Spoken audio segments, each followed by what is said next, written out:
But I look back at that as an experience and very much say that anyone who's got 2 arms and 2 legs that work well, as long as you've got no health issues, I fail to believe that anyone with the right mindset can't get up there.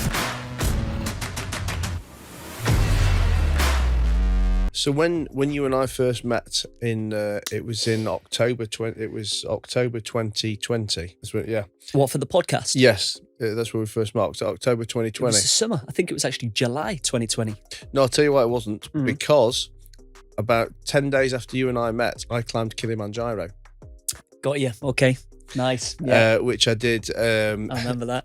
So it may have been the very end of September, but yeah. I climbed Kili in October. So you and I met at the very end of that, very beginning. Yeah. And so I guess not that I can talk with any experience like you, but having done something now, I can relate to some of the bits you're saying. But I made a note of a few things that you said this morning, which all I think tie in for anyone wanting to do something. You said about the importance between mental and physical, and that 70% of anyone trying to achieve something is mindset. The other 30% is physical. You said that we're far more capable than we give ourselves credit for. So we've all got the ability to shoot high. But most people just don't, and those who talk about it but never do it, and people fail at the first step. So a few different but related things, and it all kind of resonated very much with me with the Kilimanjaro trip, where looking back at it now, listen, I will say it was very tough, and I'm sure I'm sure anyone wouldn't find out a walk in the park, no matter how fit you are. But I look back at that as an experience and very much say that anyone who's got 2 arms and 2 legs that work well, as long as you've got no health issues, I fail to believe that anyone with the right mindset can't get up there. Right. Yet as a challenge, it's something that 0.0001% of the world have done, and is looked at as something super difficult, super high that only achievement. The elite can do. Exactly, and it just really resonated with me as to the importance of that mindset. I mean, I know when I did it, I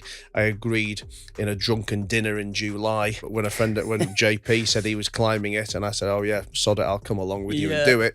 I then caught COVID, so I was bedridden for a few weeks, so I never got to train. Lost your training. Yeah. I bought some boots that didn't fit, so I mean, literally by the time I'd got to base camp to actually start to do it, I think I'd climbed 2 of the 3 Yorkshire peaks, and the only reason I hadn't done the 3rd one is because on the 2nd one I bloody bust my ankle, so I couldn't carry on. So it was hardly a great training experience. Yeah. But I tell all of that not to say it in a story that, oh, Matt's so great, he can climb a mountain without doing any training. I say that if I can climb a mountain without doing any training, then anybody else in physical, safe physical condition can do the same too. The right mindset. And it really resonated with me how much it is just such a mindset thing. Yeah, 100%. I think a lot of people are way more capable than they give themselves credit for, right? And they write themselves off too soon. What motivates me as well is seeing other people do these crazy challenges. Like Mike Horn in his 50s, he's like jacked, he's ripped, 6-pack, circumnavigated the planet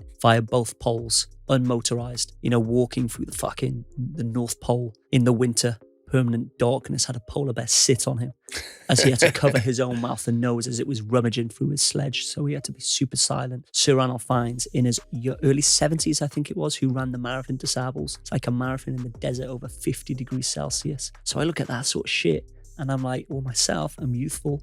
I train hard. I've got a good mindset. Of course I can do this or I can do that. Or I like to think that I can, and then I go out and try it, because there's always people out there doing fucking crazy things, and I take inspiration from these people. And not only that, I take inspiration from so many people going against the odds and achieving time and time again. I take inspiration from yourself as well. I follow your stories, I follow your social media, and it's almost like different people who have faced difficult times, whether that's bankruptcy or whether that's hurdles or even physical challenges. Like you hear people summiting Everest with one leg, all of this crazy stuff.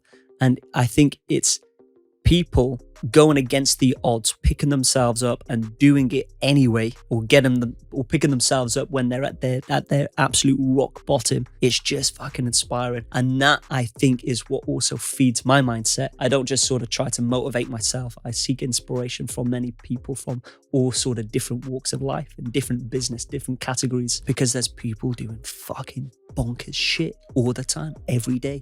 And I think as well, that's why it's so important to surround yourself by the right people as well, because you say we don't give ourselves enough credit for what we're capable of. I'd actually probably go further than that and say we probably once did give ourselves credit for it. We just allow the negative people around us to talk us out of it and tell us it can't be done. And in the same way that, you know, being surrounded by 4 or 5 positive people, or 4 or 5 people, you know, with a 6-pack is going to get you a 6-pack, or 4 or 5 people who can scale a mountain will probably get you somewhere to scaling a mountain. Being surrounded by all the negative people that say, I can't do it, you can't do it, you know, laughing you down, talking you down, is ultimately, you know, what chips away and makes you think it's, you know, inverted commas normal. You know, what's normal? Well, what everybody else has already told us. Yeah.